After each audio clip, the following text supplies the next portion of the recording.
No, it's fine. Okay.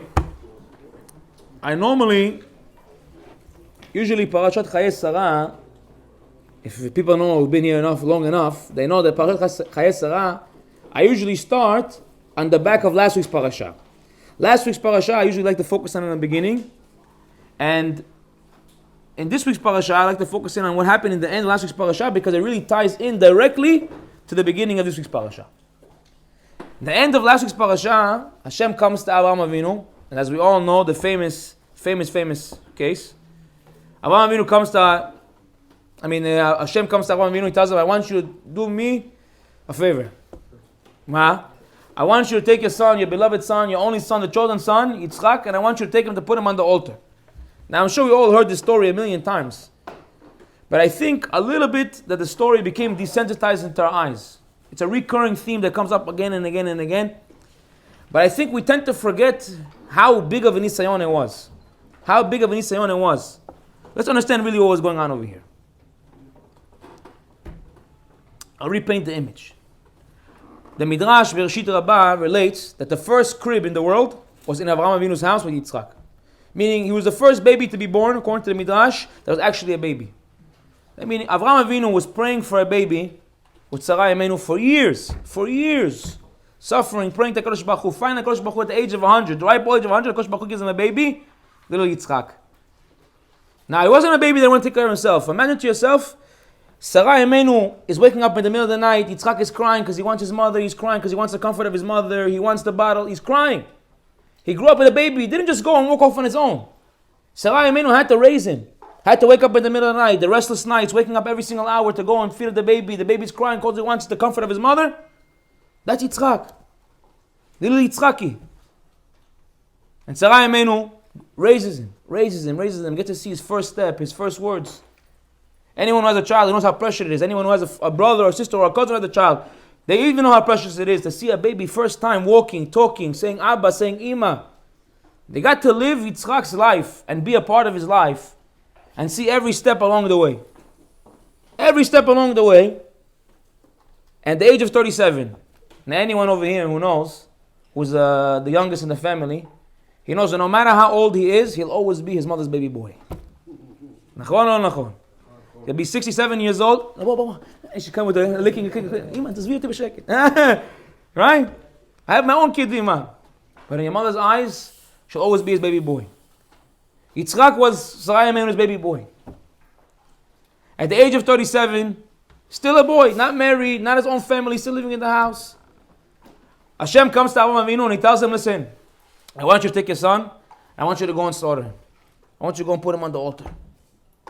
Imagine what's going on over here. And then I started thinking to myself, think about this. Think about this for a second. Every single mother in Israel right now who's sending out their son to war. And they mitzapeh, or father, they're wondering what's going to be with my son. They're sending them out. They don't know if they're coming back. Avraham Avinu had the word that he has to go and send his son to what could ultimately be his death. And how is he supposed to react? How is Avraham Avinu supposed to react? He's supposed to be upset, hurt. Avraham Avinu, what does he do? Wakes up early in the morning to go and take his son to the altar. Early in the morning. Doesn't need an alarm clock, doesn't nothing. He wakes up before the sun even. Has the everything ready. The horse is ready with all the tie. Everything is ready to go. And he's ready to go. Hashem says, don't worry, to the place that I show you. And he just goes and he leaves. Takes his son early in the morning and he goes and he says, where are we going? Don't worry. We'll figure it out when we get over there. Yitzchak tells his father, I see you have all the things for slaughtering. All the things for sacrifice. So where's the sacrifice? Gosh Baruch Hu, show us what the sacrifice is. Avraham Avinu gets over there. He ties up Yitzchak. He ties up Yitzchak to the altar. Why?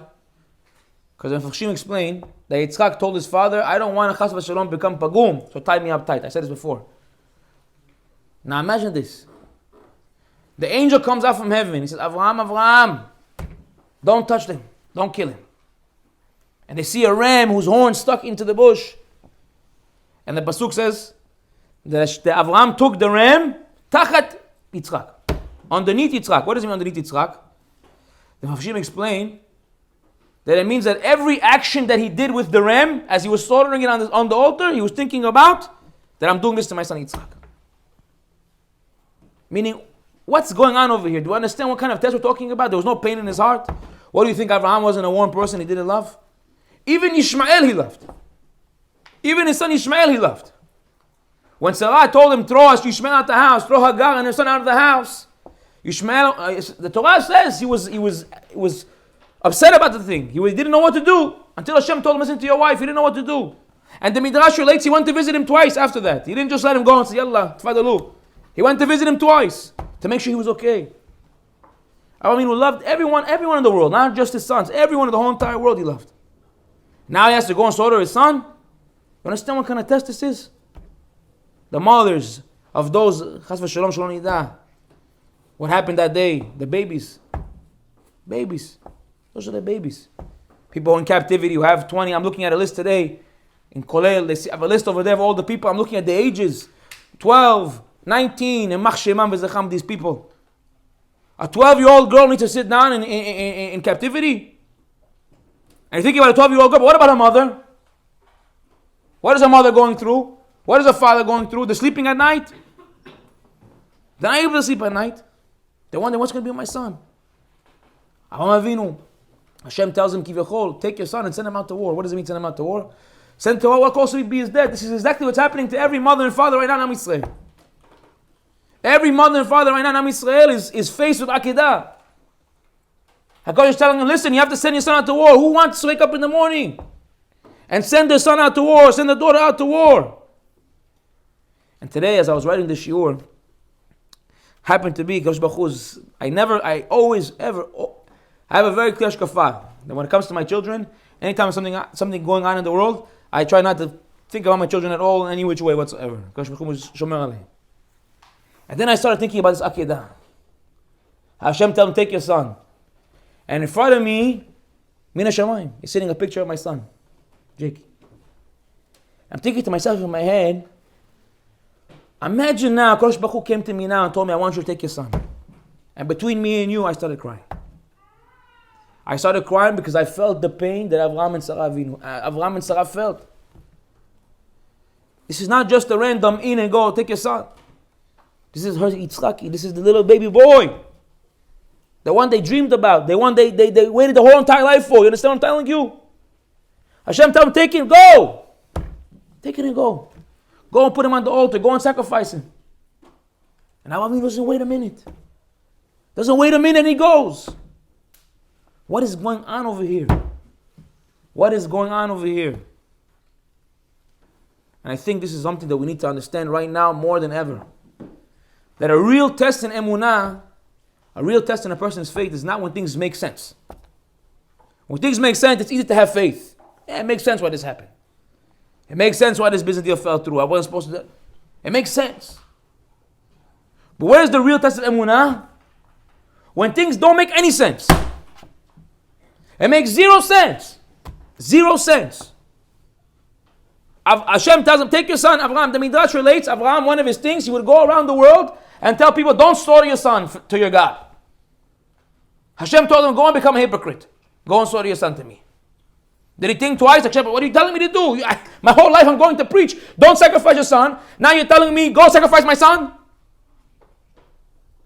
No questions, no she'elot, no nothing. Nothing makes sense, and there's not even one question in his mind. So too now. We see all the mothers and fathers sending out their kids. Everything that happened. 200 something people in captivity. I don't know how many came back or not. 200 something people. You look at their faces. And only thinking about, want to bring them home. Want to bring every single one of them home. Every single one of them want to bring them home. And it doesn't make any sense. Doesn't make any sense. Why there should be a 9-year-old and a 12-year-old and even a 19-year-old and a 22. None of it makes any sense. Even a 60-year-old, what does it make a difference?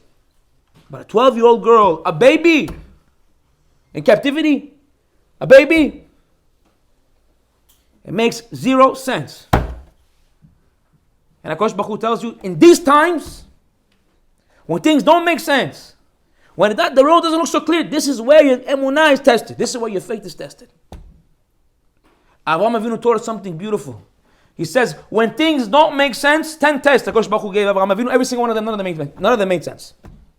And every single time, unwavered, unmoved, Avraham Avinu went and had faith. Had faith. Every single time.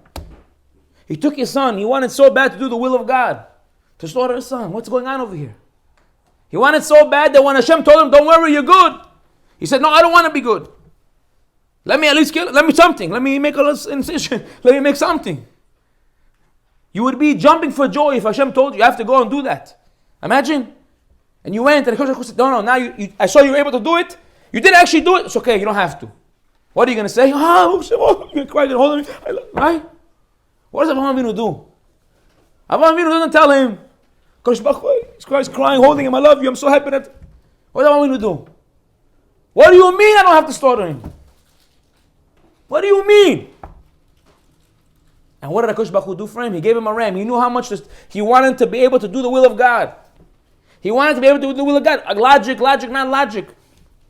What did Avraham Avinu understand? What are he saying that we're not understanding? Why did he run? Why was he so zariz? Why was he so steadfast to go and do the will of God, even though it was completely against what he wanted? Which is true, 100%. There's no way. No way anyone can hear wholeheartedly tell me until Hashem told him you have to go slaughter your son, he's telling me that he wanted to kill Yitzhak. No way. Even though it was against everything he wanted, as soon as Hashem told him, he said, I'm going to do it. What is going on over here? What are we missing? What are we missing? Why doesn't it make any sense to us? Let's take it a step further. Continuing this week's parasha. Chayei Sarah. We know, the Mefarshim explain, Rashi tells us, that Sarah Imenu, she died when? During the Akedah. When Abraham went to take Yitzchak, he wanted to slaughter him. When did she die? In that same day. Same moment. Same exact moment. Rashi on the spot comes and he tells you, this is how it happened. And he says something that if you read the language over there, it makes almost no sense whatsoever. Said, what happened? He tells you. The Torah didn't say how Sarah Imenu died. What caused her to die? Just said this is the years of her life, 120 and 7. She was 100 like 20 and 20 like 7. Rashi says, right? But it doesn't say why she died. Rashi comes, Api Midrash, tells you right away, why did Sarah Imenu die? The Satan was bothered by the fact that Yitzchak wasn't slaughtered on the altar, so what did he do? He went and showed an image to Sarah Imenu of her son being slaughtered on the altar. She saw her son being slaughtered on the altar. What happened? Her neshama, from the pain, the neshama left her soul. That's according to the Parashat. That's how we understand it. She had so much pain, we can understand it. A woman today has to tell her son, and she gets Chas Shalom news that her son is missing in action. We can understand that her neshama is going to leave her body. Yes or no? Someone right now, a soldier's mother in Eretz Yisrael, she gets a phone call from the IDF. Hello, we don't know where your son is. If you heard that this woman fainted, had a heart attack and died, you would not be surprised, right? Sarah Imenu has a heart attack and died when she sees that Yitzchak was put on the altar. But Rashi says to the Lashon over there that don't understand Rashi at all. He says, upon hearing that he was nearly slaughtered on the altar. Man. Upon hearing that he was nearly slaughtered on the altar. Rashi says, she heard that her son was tied up, the kimat, and was almost slaughtered on the altar. Kimat shelo. Almost was. What's going on over here? What is going on over here? Rashi is telling us something. I'm going to explain to you the words. Rashi is telling you, you know why she passed away? She heard that her son was put on the altar. She said, hi. What happened? Sarah Imenu was in a higher level of prophecy than Avraham Avinu. If Avraham Avinu was so happy to go and take his son, Sarah Imenu should have been jumping for joy. She's going to die and she hears her son sitting on the altar. What's going on? Doesn't make any sense. Says Rashi, you know why she passed away? Because her son wasn't slaughtered on the altar. What? That her son wasn't. That it was not. I'll say it again for those in the back who are not listening. That her son wasn't. What does that mean? Imagine. Your son almost lost his life. Chas v'shalom. At a war for a mitzvah. And the mom says, he's still alive? Huh? So, hey man, we found your son. What happened? What tough love? Doesn't make any sense. Does not make any sense. What's going on over here? What is Avraham Avinu seeing? What's Sarai Amenu? What's Rashi seeing? What's the Midrashi? What are they seeing that we're not seeing? No one has a question on this. Nobody says, hey, what's going on over here? Doesn't make any sense. Not one person comes and say, hey, what's going on over here?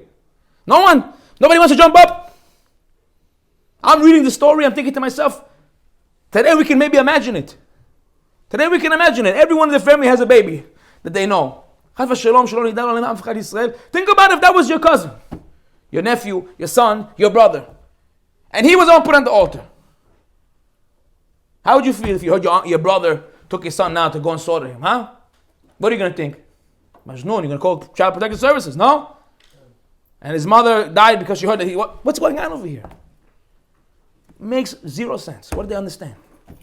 What are we not understanding? For sure they're correct, but what are we not understanding? So here's Bidjuk what I came to talk about. Amongst other things.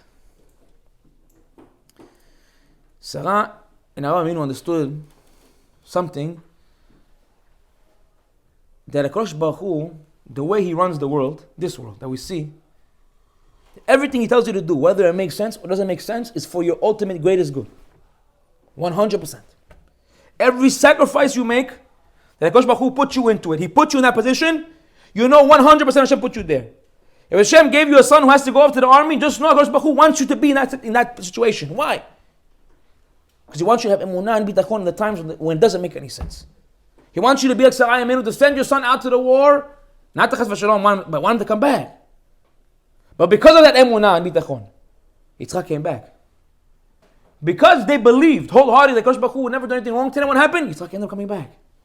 He wasn't slaughtered on the altar. But they believed wholeheartedly that no matter what, it's going to come good from that whole idea. And the Mishnah in Pirkei Avot says something beautiful. It says, Rabbi Yaakov says, this world is like a lobby, a waiting room. Posdo, right? Which, like a waiting room in regards to the next world. What does that mean? What does that mean? It says, this world that we have over here, I think this maybe could answer the question. This world that we see on the day-to-day, on the yom-yom, what we're seeing over here is a lobby, a waiting room to the next world. What does that mean? Picture to yourself right now, you're in a doctor's office, you want to go to the doctor's room, you want to go to the dentist, you're sitting in the waiting room. Over here is the waiting room. Over here is the corridor. It's the in-between. Rashi says that in times of the Greeks, they used to have a certain in-between room that the person would fix his hair, fix his beard, fix his look before he go see the king. He says, so too is this world. And what does he say? He continues. A person prepares himself in the waiting room in order to enter the wedding hall, the banquet hall. What does that mean? That when you're here, Rashi says, during the masim that you do, with the actions that you do, and the mitzvot that you do, and the chesadim that you do, and the charitable activities that you do, you're preparing yourself to enter the wedding. And he makes a mashal. As a person who wants to do Shabbat. He's going to come into Shabbat, not cooking, not cleaning. What's going to happen? No food on the table, nothing. The house is going to be dirty, nothing's going to happen. But a person who toils during the week for Shabbat will enjoy in Shabbat. Says, so to this olam, this world, is the weekday.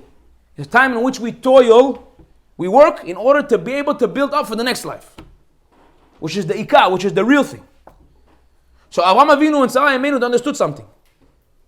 If I have the ability to do something here, which doesn't make any sense, but I'm able to do something that get me better over there, then it's worth it for me. You know why? Because that's the emet. What you see over here is not the emet. And the Pinenei Halacha says something beautiful. He says a person, if he knew what the value of a mitzvah was, he writes, I'll tell you where. In Simchat HaBayit v'Birchoto. He writes over there something beautiful. He says if a person knew what the value of a mitzvah was, every time we do a mitzvah, he would rejoice in happiness, but not to a normal amount of level. Like a madman. Because you understood that every mitzvah that he did brings him closer to HaKadosh Baruch Hu. He says, how come we don't have that? He says, because this world is filled with smoke screen and curtains. And we don't get to see that kedusha. We don't get to see that holiness. We don't get to be able to understand what our actions do in the next world. We don't understand how much of effect the actions you do over here have for the forever life. As the Chachamim say, if you take all the enjoyments of this world, you put them together into one enjoyment, it doesn't even compare to the smell of the waiting room of Gan Eden. And the amount of time of Gan Eden. The amount of time of heaven is not comparable to this. Your existence over here is a blip in relativity to what is the next world. So what do Aminu and Salah understand? That in life you have to be able to invest now for your future. To invest now into your future. Invest today for tomorrow. I said this story over 1,000,000 times. I'll say it again because I think it's a very good story and it illustrates the point beautifully. Rav Zamir said the story over. About a businessman from Manhattan who says, you know what, Magieli, I work like a dog, calling people all day, you need the money, you need the money, you need the money. Yeah? All day they're on the phone calling people for the cash advance, or they're calling the guy for the home warranty, chas v'shaylim. Huh? You wanna warranty those knobs in the stove? Huh? All day he's calling people, he's a serious guy, all day working. Says, you know what, I'm going on vacation. Now it's time for me to go on vacation. Books himself a cruise to a certain island, nice, top of the line. Day comes, packs his bag, zips it out, right? Gets ready to go, he's walking over there, he has his briefcase, he has his thing, he's over there, he's looking fly, he's ready to go. He's excited. Gets on the cruise, and they're going towards the island. Now what's everybody doing sitting over there? You look around, one's in the newspaper, one's in the magazine, one's on the phone, one's playing this, one's swiping on TikTok. Everyone has their own ma'alach, what they're doing over there, right? What's this guy doing? He's standing at the edge of the boat like he's Titanic, like he's Jack from the Titanic. Huh? And he's waiting and he's looking to see if they're going to see the island in the distance. You can't wait till he gets over there. I'm working all year like a dog. Finally I have time to go on vacation. As they get closer to the place, he sees on the island over there a bunch of people scattered on the island. A bunch of people all over. He says, must be somebody very special. Must be some king or something over here. He says, whatever, who cares? I get off, I walk around there, let me get my pina colada, let me go sit down by the pool, let me relax. Hey, guess man. The boat docks. It opens. Naturally, he wants to be the first one off. He doesn't want to waste a minute of this beautiful vacation he booked for himself. He runs off the boat. As soon as he gets onto the boat, he gets ransacked by all the people. And they pick him up and they're throwing him up in the air. He's like, what's going on with me? He's frightened, he's afraid. What are they trying to kill me? What are the people going to do? And they're saying, our king, our king, our king, our king, our king. He's dancing, they did a beat out of it. Our king, our king, our king. Ding, ding, ding, ding, right? Dancing with him and one guy's going at the drums. Everyone's doing something, right? And they're dancing with him, and now they're carrying up to the... Now, over there was a castle on the hill. They're carrying up to the castle, and they're saying, our king, the whole way through, they're carrying and dancing with him and singing with him. They're carrying him up and says, I didn't book this excursion, but you know what? I'm going to go with it, you know? I'll go with it. But yeah, it looks like it's fun. Take him up to the castle, they put him in the king's chair. They put the king's crown on him. They put the cloak. They give him the scepter. He's sitting down over there and take a picture for my wife. You know? This is how you're supposed to treat me. Right? And now he's okay, you know, he's waiting for the time they're going to let him go. You know, maybe a guy's man, it's time for me to shachar uti tzat. You know what I'm saying? Maybe let me go. What do you mean let you go? No, you have to sleep over here in the night. They open up the royal suite, they show him the bedroom, he has over there the towel in the shape of a swan, and he has over there 2 blue drinks, and he has the cookie, what's the thing called? The necklace with all the flowers, the cookie, whatever. You know, he has the whole 9 yards over there waiting for him. The luha, man. I've never been to Hawaii. Long story short, sleeps there the night, he wakes up in the morning, 5-star breakfast. Wow, he gets outside, he's eating. All of a sudden they call him into a meeting, 12 o'clock they call him into a meeting. Sir, we have an Eastern board ship on the right over there coming in towards the island, we don't know what to do. Guys looking at them, Shu Majnun, what don't know what to do? I'm not no general, I'm not no king, I'm a businessman, I sell cash advance. If you need money, you know where to find me. Right? The guy says, man, what are you talking about? We need to know, you're a king, we need to know what to do with these guys. He doesn't know what to do. What's going on with these people? Kitsu, long story short, he realized it's not a joke. And now he starts asking around. Somebody please tell me what's going on. I'm sorry, we cannot tell you. Somebody please tell me what's going on. I'm sorry, we cannot tell you. And he's sitting over there. They're not letting him leave. But he lives in a castle. He's treated like a king. He says, okay, you know what? Listen, what can I do? Let me at least make the best of the situation. Now, at this point, he gets to the point where he's there already for 3 months. 3 months. And he got very close with the chef. The guy who cooks for him, they got very friendly. Comes to him and says, listen, I want you to tell me, please, what's going on over here? I cannot tell you. If I'm going to tell you, they're going to kill my family. He says, listen, I understand, I got you. No problem. Leaves him alone. Comes back the next week. Bro, you got to tell me. I have to know what's going on. I said, okay, you have to promise me you're not going to tell anybody. So I promise you we're not going to tell anybody. You promise? I promise. Pinky promise? Everything all 9 yards, yeah? Promises. I said, okay, I'll tell you. A few years ago, we had a king who was a dictator, who treated us like garbage. We were living in poverty, and all the money he took to himself. We did a revolt. We came up against the king. We took him out of the throne. And we decided that every year, on this day, the first person who comes off the boat, that's going to be our king for a year. And every year we'll change it. So the guy says, okay, very nice. What happens after the year? So we tell him we have a business trip to go on. We drop him off on a certain island. And we go home. That's it. The guy was sitting over there. He's in shock. He doesn't know what to do. Now I know that in a few months they're going to be dropping me off on this island. I can't get out of this. I can't say anything because they're going to kill his family. Nothing I can do here. For a few days he's sitting in bed depressed. Then he has an idea in his mind. He says, you know what? I got an idea. I'm a smart guy. Let's make it happen. Comes in that morning with his rope. Tells the guys, I want to gather all the generals. I'm looking at the map over here. I see there's an island off to the western, off to the right, over there, to the west north, over there. There's a little island over there. I see that it's inhabited. I want to build infrastructure over there. I think it's a good investment. Let's invest into the island. People are looking at them a little bit weird because they know that's the island. But they say, you know what? He doesn't know. How would he know? So that we have to do what he tells us. He starts investing over there. 8 months, he spent his whole time investing into that place, making it into a livable, inhabitable place, bringing people, bringing his family, even brought his dog. Comes the day after the full year. He gets a knock on the door. He's ready with the bags, ready to go. I'm ready to go. Let's make it happen. The guy walks to the ship and he goes. And he gets to the island and everything's waiting for him. What's this, mashal? What's this an example to?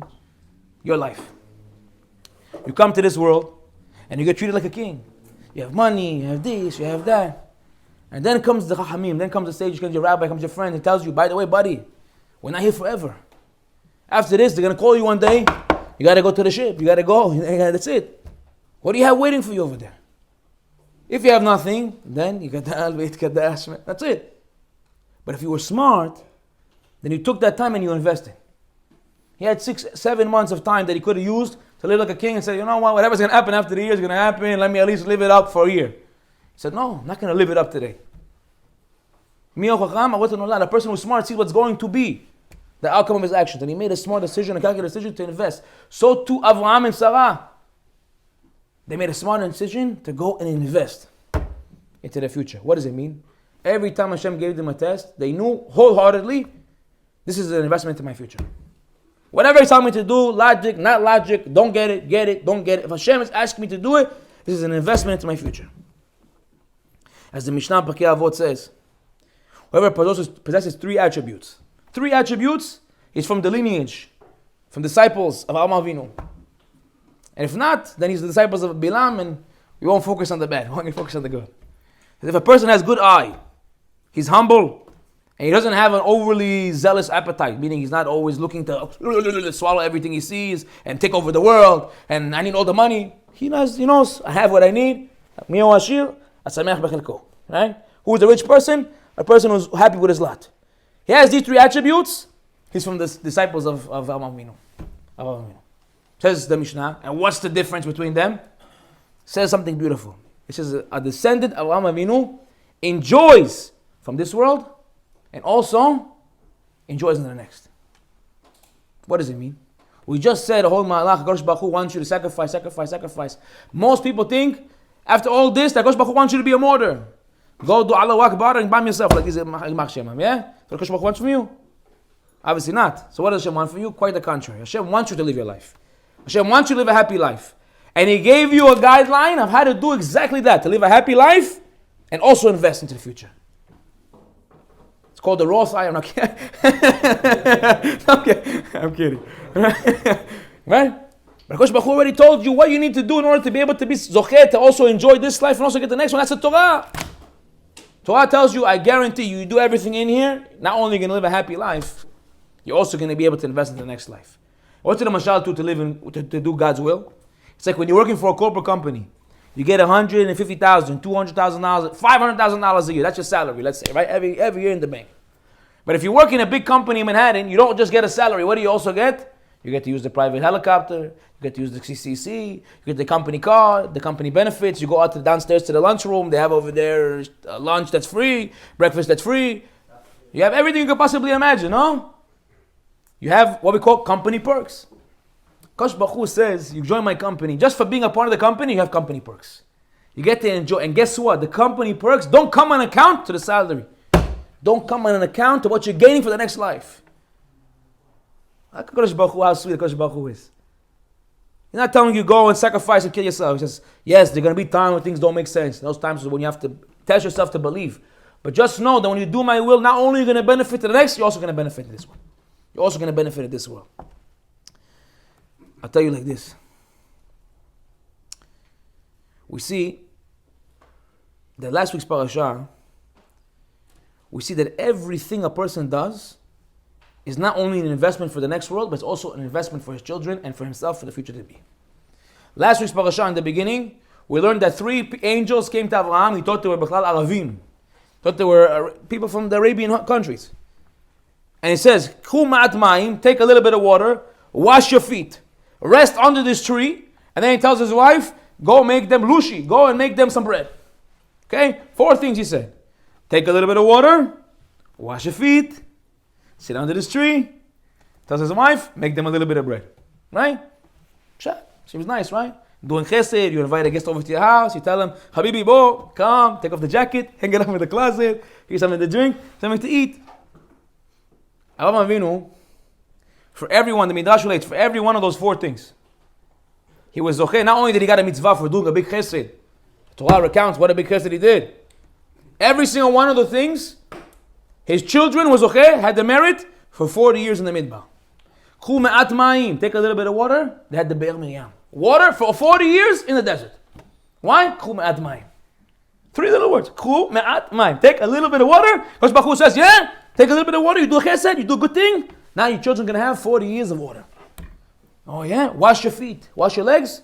Oh, wash your legs. 40 years, no laundry. Imagine. No shalom bayit problems. What's all the shalom bayit problems come from? Your wife is angry with you. Why? Because you didn't do the laundry. You come home, all you hear about is the laundry. All day the laundry. I just did a load yesterday. Another load. Especially when you have kids, the loads don't stop. Imagine 40 years in the desert, they're going naki, dry cleaning fresh from Ying. Yeah? Ying just press the suit. Every day you wake up in the morning, you already have the ling at the door with the freshly pressed suit. Somebody right at the door. Man, no tip. Chinam. No laundry. Why? Sit underneath this tree. Says, take a little bit of bread. His wife, make them a little bit of bread. Tiny bit of bread. 40 years, man came down from Shamayim. This cake-like bread structure. 40 years came down from them, Shamayim, and fed them every day. What was everyone thinking? Everyone was thinking to himself, I'm going to give them a little bit of water. My grandchildren are going to be zahayat in 40 years of water. I'm going to give them a tree. No, and a kavod. I didn't say the tree. The tree was the clouds of glory that protected them anywhere they went 40 years. Everything he did, he was thinking to himself, there's going to be something from it. He didn't think at all. I'm doing a Hashem mitzvah. I'm doing it because I want to do a good deed. Kosh Baruch Hu says that's the beauty of religion. You do good, you get good. Not there only, also over here. Not only for you, also for your children. And there's a higher level. A higher level. Avraham Avinu showed us that level. Something we call unconditional kindness. What's unconditional kindness? A person does something good to you, what do they expect? Thank you. Wow, so nice. Every time you do something for good, they don't tell you thank you back, how you feel. Hashem, I wish I never did, right? It's a high level, right? Most people will tell you, I don't need all the praise, but at least tell me thank you, at least appreciate something. Right? What's the unconditional kindness? Unconditional kindness is to do something and expect nothing in return. You do it, I don't even want to thank you, I don't want to smile, I don't want nothing. I'm going to do it because I chose to do it. What's the mashal? One guy called me and told me, listen, I need a loan. How much? I'm not going to tell you the amount. It's a nice amount. Because I need a loan. So you have a pasuk in the Torah says if someone asks you for petoach tiftach, you have to open your hand to your brother and help him out. I said, well, you G'd me up because you asked me, now I have to give you. I said, okay, I'll give you. How much? He tells me the amount. In my hand, when I give him the money, I'll take it myself. I'm not planning on getting it back. Not because I don't trust him. Because it's an unconditional kindness I'm trying to do here. I'm trying to give it to him just to help him out. If the amount is doable. One time came asked me to get for 20,000. Well, Dad, I didn't get it yet. I didn't make the few cash. I need a few more cash events. I'm kidding. But if the amount is doable, in your head you're already telling yourself, before you give it, machalti lo. I already forgave before I give it to him because I'm doing what we call unconditional kindness. I'm doing something and expecting nothing in return. Not a smile, not a thing. That's a high malach, right? There's an even higher malach, but I'll talk about that in a second. Something called unconditional kindness. We see in this week's parasha. This week's parasha, Avraham Avinu tells his servant, Eliezer, go. I want you to find a wife, for my son. I want you to go find a wife for my son. He says, okay, I want you to go to my brother's house and this and that, right? Sends him on a whole mahalach, specifically today. And now Eliezer's sitting over there, he's masupak. He doesn't know what to do. How are you going to find a shidduch now? Imagine now, I tell you, go find a shidduch today. Here you go walking, knocking on the door. Buddy, we got a guy here, great, super good looking, okay? Money. Can't imagine. You got a daughter by any chance? Yes? No? Okay. What are you going to go do? Go find the wife for the guy the same day. You guys go knock on doors? No, don't worry, I told you where to go. Go to his house. You'll figure it out when he gets over there. Now, he says, how am I going to find them? It wasn't like then you should have yellow pages. You have to go and figure out. You have to go figure out how to get. There's no map quest. There's no. I remember when I was a kid, we used to go on trips with my dad. It wasn't like today you have the phone on the dash. My dad had a whole, a roll of decks of with instructions that he printed out that he'd have to go through the whole thing. And before that, they had the maps, and he's sitting over there like he's, I don't know what, Christopher Columbus with the compass trying to figure out which direction to go. And Eliezer sitting over there, no compass, no map, doesn't know anything, go. Good luck. Find Yitzchak your wife. So what does he do? He says, the Kosh Baruch Hu, listen, come on. You can understand this is a little bit hard. Let's make a deal, me and you. You give me a girl that I'm going to see her. She's going to give me water, and she's going to give my camels water as well. And then I'll know that she's the one. Very nice, no? Very nice, no? You allowed to ask your question? First of all, no. You don't have to tell Kosh Baruch Hu send this and that. No. But Kosh Baruch Hu said, Yallah, I'll make you an exception. Tells him, send me this. All of a sudden, the little Rivka comes, she sees him, and says to him, I have my water. You want some water? He says, yes, please. And you know what? I'm also going to give water to your camels. We found her. It's the greatest thing. You don't need jade, you know nothing. No swiping, no nothing. You found her right here. Right? So right away you should have told her, listen, you're the one. How come we waited? First things first, you let her milk the camels. You get all the water they can drink. Now, for those who don't know, a camel has a hump on his back. That hump is for one thing, to store water. So you can imagine how much water the camels were drinking. They would have been there for hours. And another bucket. It wasn't no open the faucet and let them drink. Every bucket you have to pick up from the well. You have to bring it and cost everything. Imagine, every 2 minutes. And he's sitting over there on the horse and the camel, and he's letting her do the work. And he's waiting. He didn't give her the gift right away. You offered, that's it. I made a deal with you, Hashem. No, what is Hashem? I told you, Hashem, you send me the one who offers to give water also to my camels. No, she did that. Right away, you should have been, here, I have a present for you. You sanctified to him from this, right? You wanted to do Kiddush, you wanted to marry him. Let's go. How come you waited and let her do all that work? Says us to follow something beautiful. Says he was waiting to see if she was going to ask for payment. Yeah, she finished filling up the tank. Habibi. Yeah. Where's the money? He was waiting to see. Let her finish the malach and see if she's going to ask for money. What do we learn from over here? That it wouldn't have been enough just for her to offer. Let me do it. It had to be done in an unconditional way. That I'm doing this unconditionally. I'm doing this with no, I'm going to get something in return. You're going to marry me, not marry me. I'm probably never going to get in my life. But I'm doing this anyways. It says this is a character trait of a woman who is deserving to be the mother of all the Jewish nation. So she was. She gave birth to Yaakov. Yaakov was the father of all of the Jewish nation. This is a woman who is deserving. What did she do? Tachlis. She fed a camels? Yeah, you're worthy. You fed a few camels? You're worthy not to be the mother of all Am Yisrael. Because you saw in her an attribute, which is one of the best attributes a person could have, which is called unconditional kindness. To do good for other people unconditionally. Do good for other people unconditionally. Why we say this? Tie back everything to where we're getting from. The highest level of kindness of mitzvot a person can do is with another person. But when you do it at night to get something back, it's not the highest level. The highest level is to do it and say, I'm not planning on getting anything back. That's the greatest attribute you can have. When you do such a thing, Kosh Baruch Hu says, this is a sacrifice within itself. This is a sacrifice within itself, and from this I'll give you the greatest good. And from this I'll give you the greatest good. For the things you think you're sacrificing, Kosh Baruch Hu says, I don't need you to be a martyr. Go and kill yourself in the name of God. I want you to live. Torah was given for us to live by it, not to die by it. It's a very important klal, to live by the Torah, not to die by the Torah. Torah was giving us to have a life and to enjoy. Kosh Baruch Hu says, yes, there are some things in here that seemingly sometimes don't make sense. Sometimes things happen that may not make sense, but just know everything that happens to you in your life, just know I'm behind it. Have faith in emunah. Does it make sense? That's when the test is. Have faith then, and Kosh Baruch Hu, I promise you, on His behalf. Who am I? But I promise you on His behalf, if you have faith in those moments, the Kosh Baruch Hu will give you the greatest Yeshua, the greatest thing that can possibly come from there. And this is what I'm mitzapeh. This is what I'm hoping for all the Jewish shoulders. Every single one of them will be able to come home. Every single one of them will be able to come home.